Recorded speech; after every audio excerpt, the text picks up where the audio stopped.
1986년 1월 29일 미국 인공위성인 챌린저호가 발사 37초 만에 공중에서 폭발해서 7명의 우주비행사가 함께 산하를 했습니다.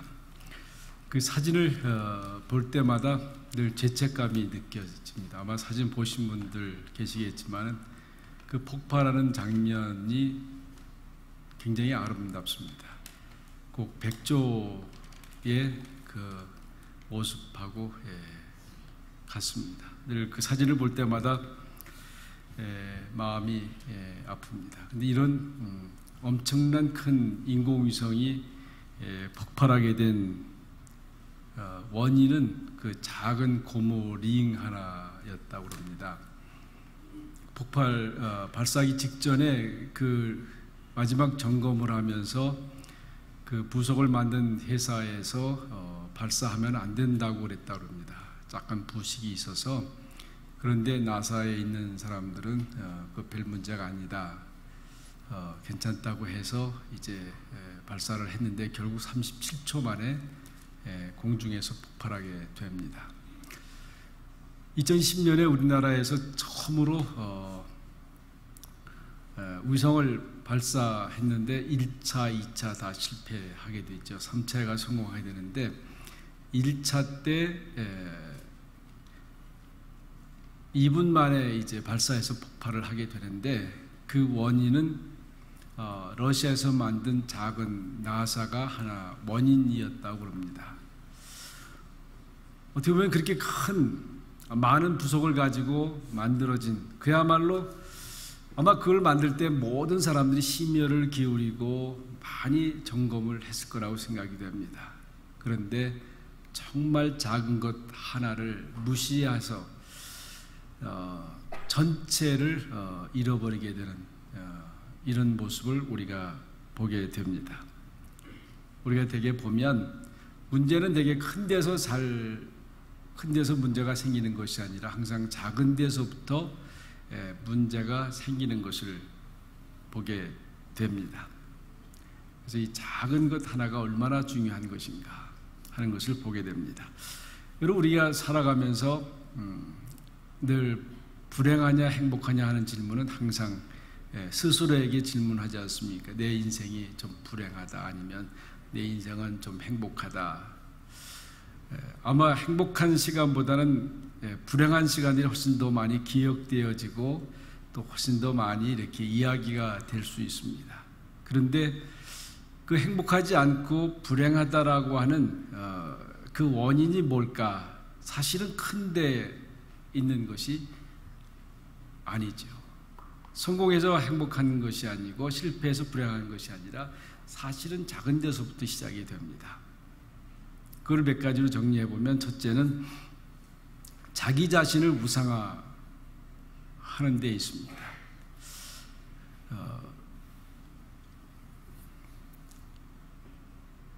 우리는 사실은 피조물이지 않습니까? 하나님이 우리를 창조했어요.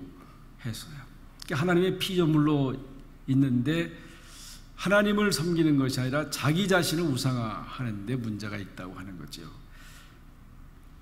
그래서 우리가 하나님을 부인하고 또 피조물된 자기의 위치를 떠나려 할 때 인간의 불행은 시작이 된다고 하는 것입니다.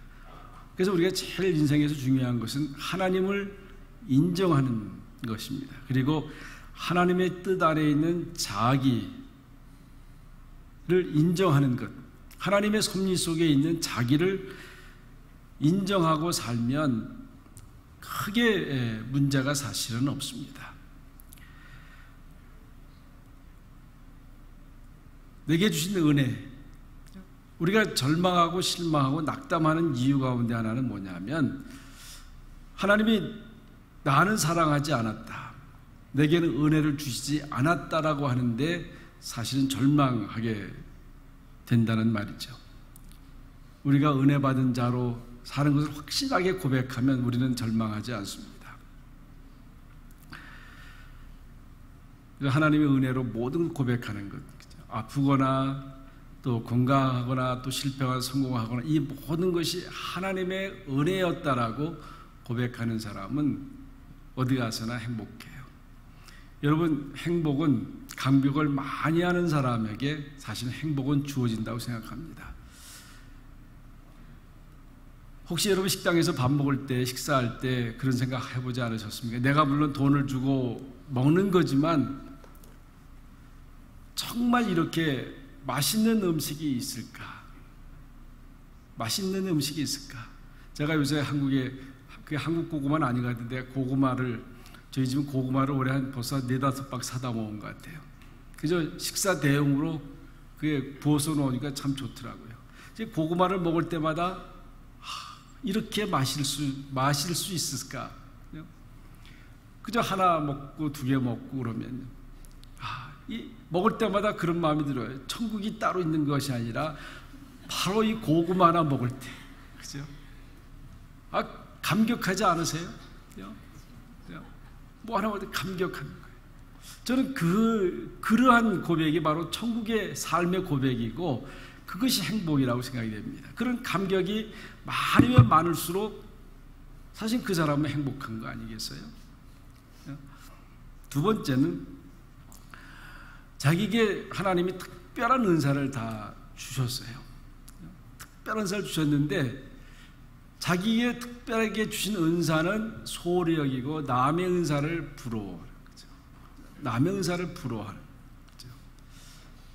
하나님은 우리에게 누구에게나 똑같이 주신 것입니다. 이제 그 은사를 얼마만큼 잘 활용해서 극대화시키느냐에 따라서 사람은 달라지게 되어 있는 거죠. 여러분, 내 거는 소홀히 하고 남의 것을 부러워하게 되면 생기는 마음이 뭐가 있어요? 시기와 질투예요. 그렇죠? 그러니까 자기의 은사를 소중히 여기고 그걸 귀중히 여기는 사람은 남이 무엇을 가졌든지 상관이 없습니다. 남이 어떻게 살든지 그런 상관이 없어요. 그런데 내 거는 관심이 없고 남의 것만 관심이 되면 우리 마음에 항상 질투가 생겨요. 항상 배가 아플 수밖에 없습니다. 우리 중학교 2학년 때 영어 가정법 과거 중에 기억나는 거 아세요? 가정법 과거는 뭐예요? 내가 새라면. 일부 때는 다 하는 것 같아요. 내가 새라면. 근데 여러분, 그거 아무리 해봐도 그는 혹 다른 거는 믿음으로 될지 모르지만 아무리 믿음이 있다고 하라도 내가 새가 될 수 있겠습니까? 물론 한번 그렇게 꿈을 꿔보고 생각해 볼 수 있지만 안 되는 거는 우리가 안 되는 거로 빨리 받아들이고 내게 있는 것을 소중히 여길 수 있어야 된다고 하는 것입니다. 제 어머니가 저희 아버지한테 많이 답답해 하셨어요. 그냥 그래요. 내가 남자라고. 그 우리 아버님 또 한마디 해요. 이렇게 욱하는 성격이 있어서 그래 너 남자 해라. 하여 우리는 그런 속에 살았어요. 이게 물론 답답해서 그렇겠지만요. 그저 여자면 여자대로 남자면 남자대로 그 자기가 가진 것 소중히 있고 나이 들면 드는 대로 나이가 젊으면 젊은 대로 그 상태예요. 나이가 들어서 내가 너같이 젊었더라고 하면 이 말 해봐야 소용이 없는 거지요. 그 젊을 때는 안 하고 이제 나이가 들었으니 내가 너같이 젊었더라고 하면 그렇게 안 했을 건데 그죠? 그 해봐야 소용이 없는 거지요. 항상 자기 것을 소중히 여길 수 있는 마음이 있어야 돼요. 그걸 자랑할 수 있는 마음. 그래서 정말 행복한 사람이 어떤 사람이세요? 나는 다른 사람이 부럽지 않다. 그런데 다른 사람은 나를 부러워해요. 어떻게 보면 그런 사람이 행복의 극치라고 할 수 있어요. 남을 부러워하지 않는 그러한 삶. 또 세 번째는 할 수 있는 일은 안 하고 할 수 없는 일을 하겠다고 덤빌 때 그렇죠. 여러분 나름대로 다 잘하는 것들이 있어요. 그죠? 어제도 저희들 당회하면서 우리 장로들이 직분들이 많잖아요. 다 이렇게 사역을 맡고 있는데 어느 장로님은 이 사역에 안 맞을 수도 있고 어느 장로님이 이 사역에 잘 맞을 수도 있어요. 그런데 이제 어쩔 수 없이 여러 가지 이제 형편적으로 우리 교회는 2년, 리더 그룹은 되게 2년 하고 한번 1년을 더 연장할 수 있는 기회를 주는데 다 그런 거예요. 어떤 일은 내가 정말 잘할 수 있어요. 어떤 일은 아무리 봐도 뒤죽박죽이에요. 그죠? 그런데 정말 행복한 사람은 뭐예요? 자기가 잘할 수 있는 일을 극대화시키는 사람이 사실 행복한 사람이에요. 저는 목사지만 가끔씩 행복하지 않을 때가 많아요. 설교 방송을 들으면 어찌 저 목사님은 저렇게 유창하게 설교를 할까? 제가 여러분한테 참 미안한 게 하나 있어요.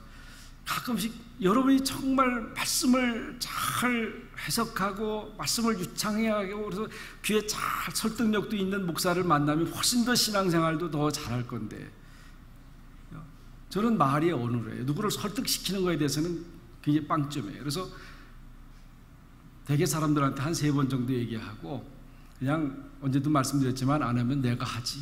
왜냐하면 설득시킬 재주가 없어요. 설득시킬 재주가. 그래서 어느 때는 원래 나는 농사 짓고 싶었는데 지금도 그래요. 원래 나는 농사 짓고 싶었는데 그냥 땅 파는 게 재밌어요. 나중에 저희 집에 오시면 놀랄지도 몰라요. 지금도 제가 땅을 파요. 그 추운 날도. 왜요? 그거 하면 정말 저는 좋아요. 지금도 그냥 제가 판 굴 속에 아침에 새벽에 나가서 3시간 있어요. 3시간 그 추운 데 가서 가만히 기도하고 성경 보면요. 아, 이게 천국이지. 그렇죠? 저는 그게 사실은 훨씬 더 좋은 은사인데 하나님이 저를 목사 만들어서 여기까지 와서 고생시키는 거예요. 근데 여러분 할 수 있으면 내가 좋아하는 것, 잘할 수 있는 일을 극대화시켜주는 게 굉장히 좋은 거예요. 그런데 그렇지 못하면 불행한 거죠. 그래서 어떻게 보면 우리 사람의 행복이냐 불행이냐 하는 것은 사실은 성공했느냐 실패했느냐가 오는 것이 아니라 내가 하나님의 사랑받고 있는 존재냐, 또한 내가 정말 하고 싶은 일을 하고 살아가느냐, 내게 주신 은사를 잘 개발하고 살아가느냐 하는 것에 딸려 있는 것이지, 실패하더라도 내가 그렇게 했으면 그 사람은 행복한 거예요. 모리스 와그너라고 하는 분이 건전한 그리스도인을 구성하는 3가지 요소 이렇게 얘기했어요. 이게 건전한 그리스도인이라고 하면 이 3가지가 있으면 좋다, 그죠?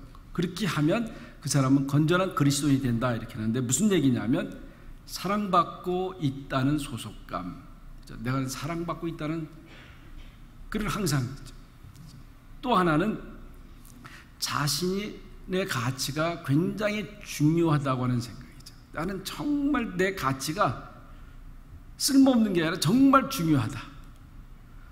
여러분 교회에서도 한번 그런 생각 해보셨어요? 내가 정말 이 교회에 정말 중요한 가치가 있는 그리스도인이다.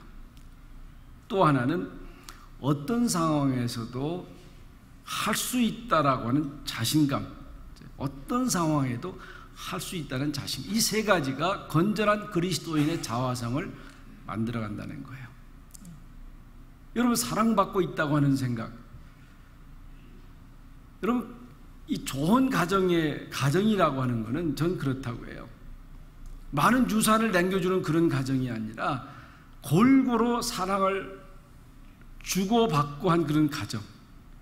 그래서 어느 분이 그런 얘기예요. 정말 인격이 온전히 건강하게 성장하려고 하면 대가족 제도가 좋다 그런 얘기를 해요. 왜? 거기는 할머니, 할아버지, 어머니, 부모, 그 다음에 고모, 또 동생들, 조카들.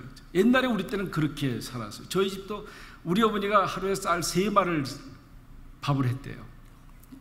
그러니까 새벽부터 4시부터 일어나서 밥 시작하면 밥 다 먹고 설거지하고 9시까지 계속 의무라고 부엌에서 왔다 갔다 했다는 거 아니에요. 근데 저는 그런 속에서 살았어요. 그래서 저는 그런 마음 들어요. 정말 하나님이 나를 사랑했다고 하는 것, 사랑한다는 것은 의심해 본 적이 없어요. 왜냐하면 그런 속에서 성장했기 때문에 하나님도 나를 그렇게 사랑할 거라. 그런데 그렇지 않은 가정에서 성장하게 되면 이 사랑에 대한 계속 퀘션을 하게 돼요. 그게 더 나아가서 영적으로 하나님에 대한 사랑도 퀘션하게 된단 말이죠. 근데 하나님은 사랑이라는데 하나님은 나를 사랑하셨다는데 뭘 사랑하지? 퀘션하게 되고 의심하게 되는 거 아니에요. 그러면 우리는 낙심하게 돼요.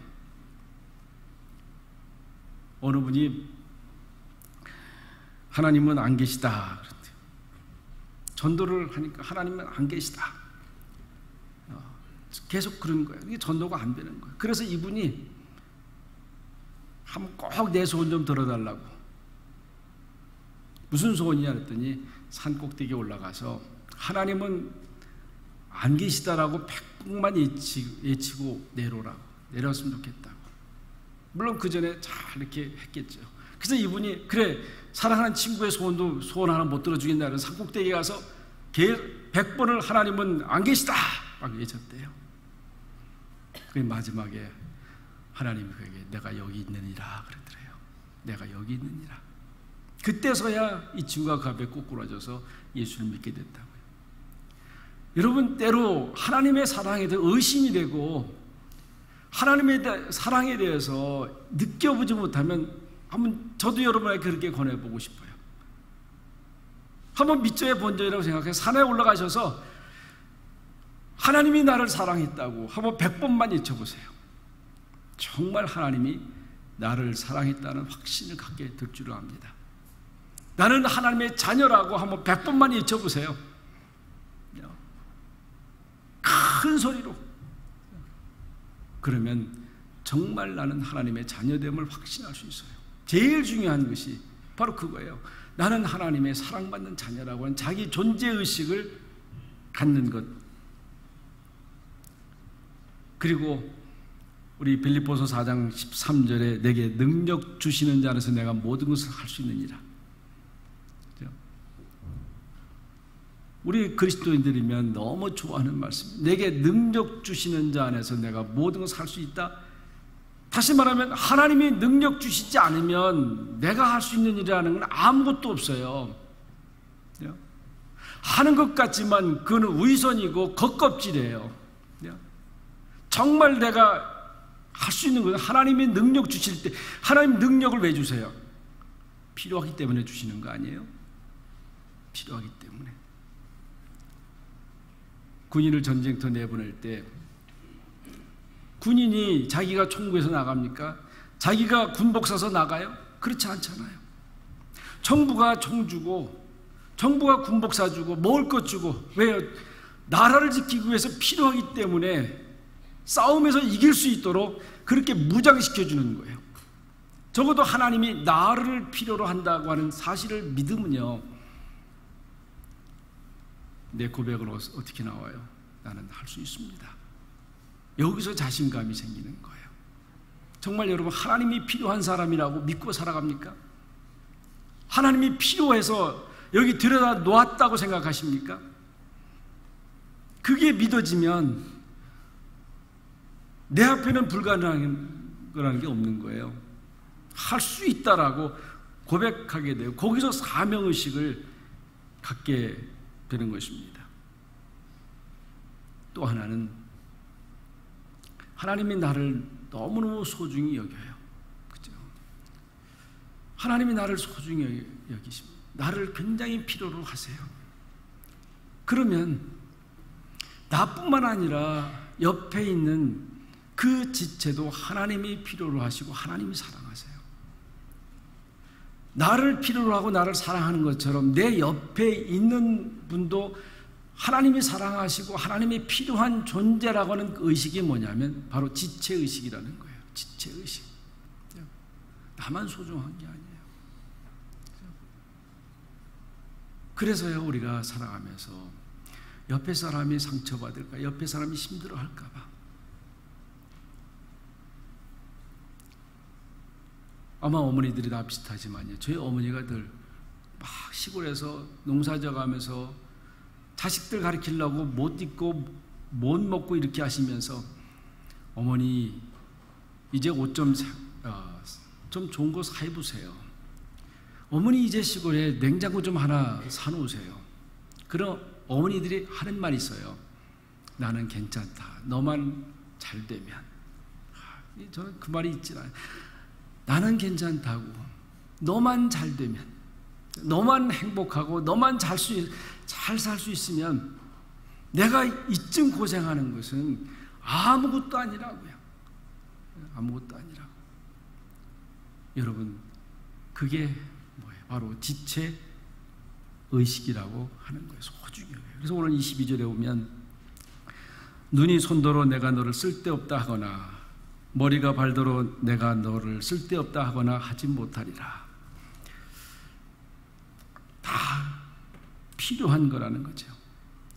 여러분, 우리 몸에 여러 가지 기관들이 있고 뭐 장기들이 있는데 참 신기하잖아요.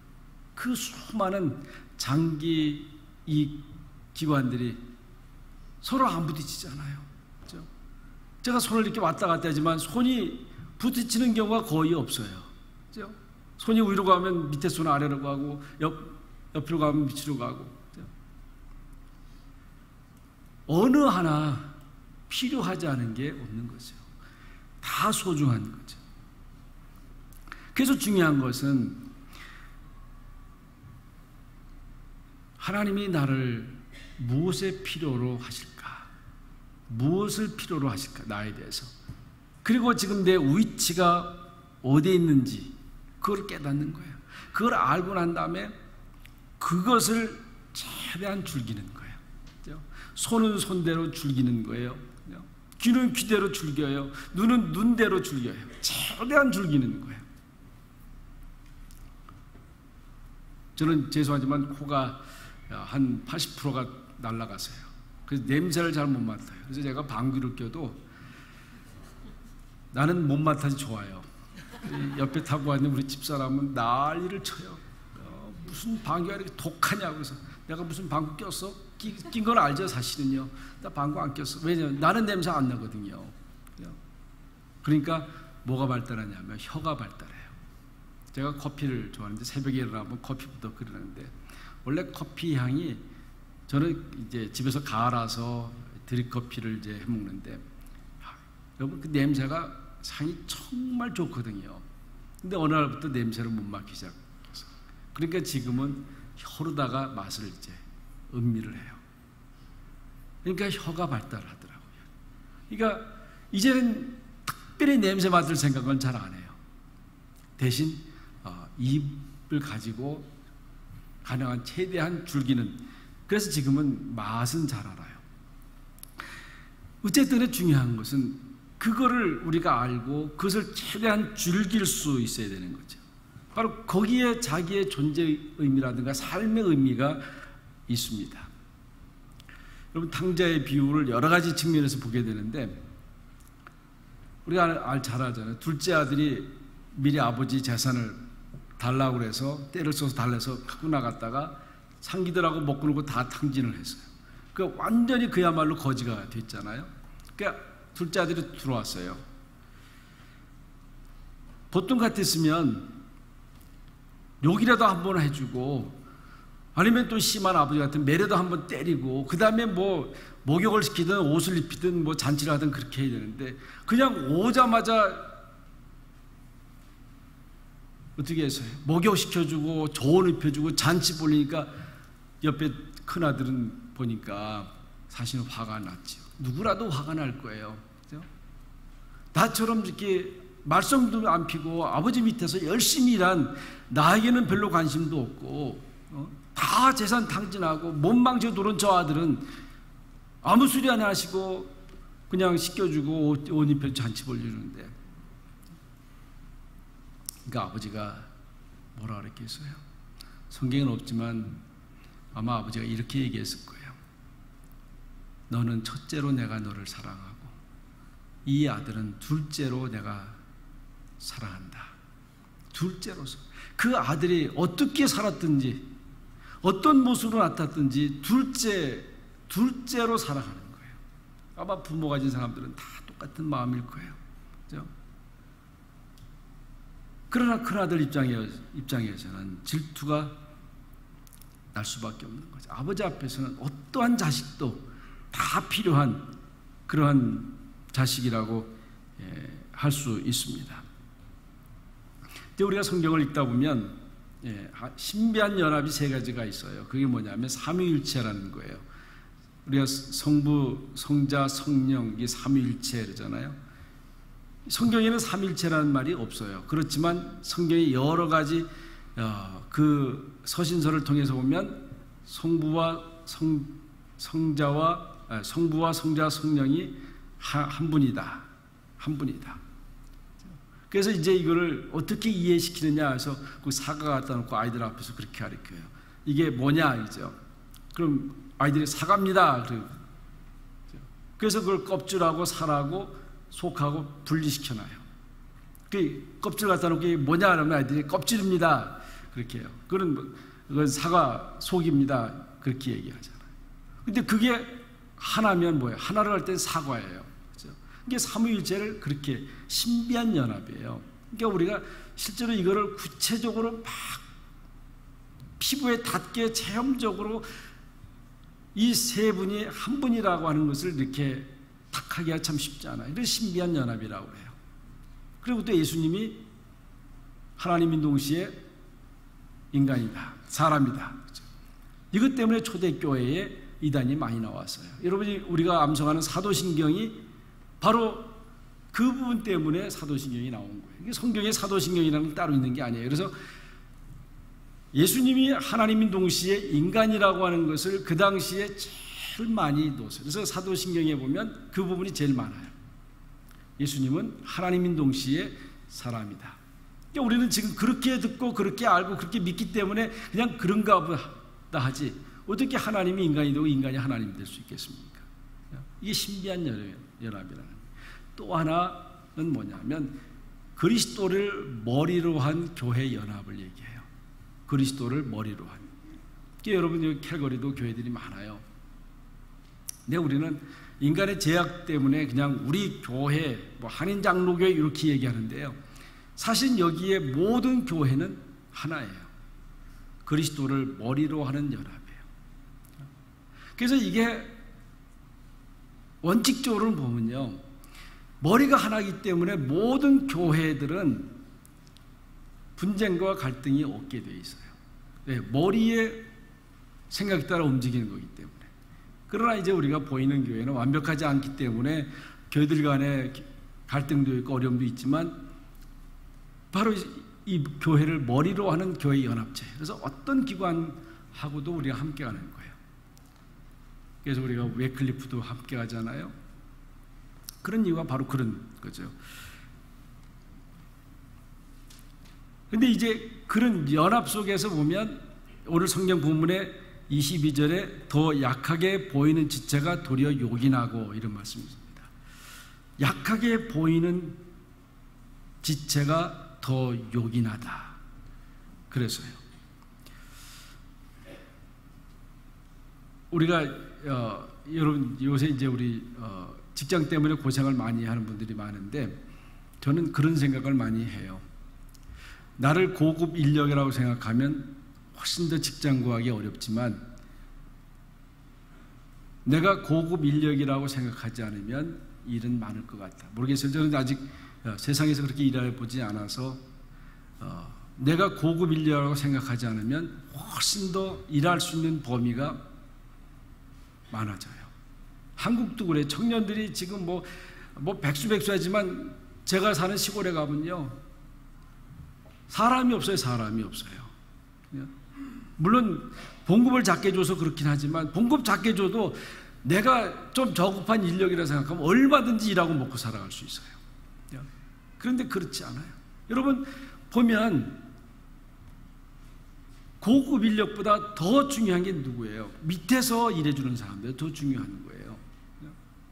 그래서 독일 같은 데 보면요 우리하고 생각이 달라요. 거기는 엔지니어 일반 밑에서 일하는 사람들이 사실은 월급이 작지 않아요. 그만큼 중요하다고 생각해서 그만큼 대우를 해줘요. 그래서 여기 보면 더 약하게 보이는 지체가 더 요긴하다. 요긴하다. 그거 없으면 우리가 사회가 안 돌아가잖아요. 그래서 뮌헨의 18%가 외국 사람들이에요. 그러니까 나머지 72%인가 이 사람들이 독일 사람들이 막 그 외국인 쫓아내자 막 운동할 때 그 시장에 나와서 그 한마디 하더라고요. 만약에 18% 여러분 의견대로 쫓아내면 여러분이 쓰레기 청소할 거냐고요. 그리고 딱 들어갔죠. 여러분 훨씬 더 요긴하게 쓰인다는 걸 우리 아셔야 돼요. 여러분 가끔씩 왜 손가락 10개 만들었나 발가락 10개 만들었나 생각하지 않아서 어느 농부가 그랬대요. 무좀도요 새끼 발가락 없으면 훨씬 더 덜 걸릴 것 같아요. 왜냐하면 다른 발가락은 새가 이렇게 떴는데 새끼 발가락은 딱 붙어갖고요 그 무좀이 제일 심한 게 새끼 발가락이에요. 저는 한국에서 여기는 건조해서 무좀이 없는데 한국에서는 항상 무좀 때문에 고생했어요. 그러다 소음 이렇게 뭉쳐갖고 거기다 이렇게 넣고 다녔어요. 왜냐하면 띄우냐고. 그래서 어느 농부가 때는 끼고 무좀은 걸리고 그래서 이거 발가락 없으면 좋겠다 그렇게 하고 다니는데 진짜 발가락을 사고로 잘렸어요. 그리고 난 다음에 지게를 질라고 이렇게 일었을 때 쓰러졌다는 거 아니에요. 왜 그런지 아세요? 새끼 발가락이 뭘 해요? 그 못생긴 새끼 발가락이 균형을 잡는데 몸의 균형을. 여러분 한번 이렇게 새끼 발가락 움직여 보세요. 그게 별거 아닌 것 같은데 사람의 몸의 균형을 잡아준대요. 그렇죠? 얼마나 중요한 거. 이게 다 소중한 거죠. 다 하나님의 나라에 필요하기 때문에 존재하는 거죠. 우리 스스로 한번 우리 자신에게 한번 물어보십시다. 그리스도의 몸에 우리는 어느 부분에 속해 있습니까? 어느 부분에 속해 있습니까? 속해 있지 않으면 그런 아무 의미가 없는 거죠. 다 누구라도 우리 몸에 속해 있는데 우리의 소원은 어떤 거예요? 눈에 잘 띄는 부분이 됐으면 좋잖아요. 우리 말하면 반지 끼는 손가락 얼마나 중요해요. 그렇죠? 그런데 오늘 성경은 보면 그렇게 잘 쓰는 거는 하나님이 별로 안 돌보신다 그랬어요. 뭐라 했습니까? 천하게 여기는 그것을 하나님이 귀하게 만든다 그랬어요. 아름답지 못한 것을 하나님은 아름답게 한다 그랬어요. 부족한 것은 하나님 존귀하게 만드신다 그랬어요. 정말 이 말씀 보면 하나님의 사랑이 어디서 느껴져요? 내가 덜 요긴하다라고 생각될 때, 내가 덜 쓰임받는다고 생각할 때, 사람으로부터 덜 인정받는다고 생각할 그때 주님은 우리를 다치해줘요. 너가 정말 귀한 거라고, 너가 정말 아름다운 거라고, 너가 정말 귀한 거라고. 정말 하나님의 사랑은요, 하나님의 만져주심은 그때 경험하게 돼요. 바로 이것이 지체의 존귀함이라고 할 수 있어요. 저희 집에도 연장이 많이 있지만 많아요. 연장이 지금 많은데 이제 많이 사드려서. 그런데 어느 연장은요 사다 놓고 한 번도 안 쓰는 연장이 있어요. 그게 미국 규격인지 모르고 처음에 와서 비싼 값에 샀어요. 나사 돌리는 게 틀리더라고요. 그러니까 지금도 걸어놨는데 빛은 번쩍번쩍 나요. 그게 스테인으로 돼갖고. 근데 여기 와서 아무 쓸짝이 없어요. 아무 쓸짝이 없어요. 여러분 정말 중요한 것은 뭐예요? 쓰임 받는 게 중요한 거예요. 그냥 부속 자체로는 아무 의미가 없어요. 하나님 앞에 내가 얼마만큼 쓰이느냐. 그걸 써서 주인은 영광을 가져요. 기쁨을 가져요. 그러니까 부속품의 영광은 어디에 있어요? 그 머리의 영광이에요. 그 머리의 영광을 내 것으로 즐기는데 그 지체는 거기에서 존귀함이 있는 거예요. 여러분 교회의 원리도 마찬가지예요. 여러분이 이 교회의 지체로서 알게 모르게 다 섬기는 줄 압니다. 그렇게 해서 바깥에서 무슨 소문이 나요? 한인장로교회라고는 브랜드 밸류가 높아져요. 그러면 그 브랜드 밸류가 높아지면 그 가치를 가지고 우리가 즐기는 거예요. 여러분 한인장로교회 다니는 것을 자랑스럽게 생각하십니까? 아니면 창피하게 여기십니까? 창피하게 여겼다고 하면 교회는 엄청난 문제가 있는 거예요. 그러나 적어도 한인장로교회라는 이 가치를 내가 즐길 수 있다고 하면, 그리고 그 가치는 또 누구한테 가요? 우리한테 오는 거예요. 혹 그럴지도 모르겠어요. 집사님 한인장로교회 다닌다면요, 그렇게 부러워하는 마음, 그럼 그 기쁨이 누구한테 있어? 내게 있는 거예요. 여러분, 우리 모두 다는 하나님의 나라에 필요하기 때문에 만들었어요. 필요하기 때문에 존재하게 해요. 필요하기 때문에 할 수 있게 만드셨어요. 그 일을 감당해서 머리된 그리스도가 영광을 받고 그 영광을 함께 누리는 우리 성도들 되시기를 바랍니다. 기도하십시다. 하나님 아버지 감사합니다.